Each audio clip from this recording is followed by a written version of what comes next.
ലോക ഭക്ഷ്യസുരക്ഷാ ഉച്ചകോടി അബുദാബിയിൽ നടക്കും. നവംബർ 26, 27 തീയതികളിൽ അബുദാബി എക്സിബിഷൻ സെന്ററിലാണ് ഉച്ചകോടി നടക്കുക. ലോകത്തിന്റെ വിവിധ ഭാഗങ്ങളിൽ നിന്നുള്ള സർക്കാർ മേഖലയിലെ ഉദ്യോഗസ്ഥരും വിദഗ്ധരും പങ്കെടുക്കും. ഇതാദ്യമായാണ് ലോക ഭക്ഷ്യസുരക്ഷാ ഉച്ചകോടിക്ക് അബുദാബി വേദിയാകാൻ ഒരുങ്ങുന്നത്. Abu Dhabi agriculture and food security വാരം പ്രവർത്തനങ്ങളുടെ ഭാഗമായാണ് ഉച്ചകോടി.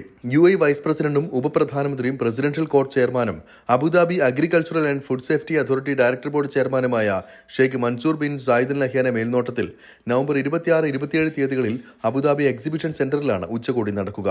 ഐക്യരാഷ്ട്രസഭയുടെ പ്രധാന ലക്ഷ്യങ്ങളിലൊന്നായ പട്ടിണി ഇല്ലാതാക്കാൻ അതിനൂതന പരിഹാരങ്ങൾ കണ്ടെത്താനുള്ള നടപടികൾ ഈ ഉച്ചകോടിയിൽ ദ്രുതഗതിയിലാക്കുമെന്ന് Abu Dhabi agricultural and food security director general Sayed Al Bahri Salem Al Ameeri പറഞ്ഞു. ആഗോളതലത്തിൽ സ്ഥിരമായ ഭക്ഷ്യ സമ്പ്രദായം ഉണ്ടാക്കാനും ലോകത്ത് വിശപ്പില്ലാതാക്കാനുള്ള പ്രായോഗിക നടപടികൾ പ്രോത്സാഹിപ്പിക്കാനുമാണ് സമ്മേളനം പ്രധാനമായും ഉദ്ദേശിക്കുന്നതെന്നും അധികൃതർ വാർത്താ സമ്മേളനത്തിൽ വ്യക്തമാക്കി. സമ്മേളനത്തിന് മുന്നോടിയായി UAE ഒട്ടേറെ പരിപാടികളും സംഘടിപ്പിക്കും.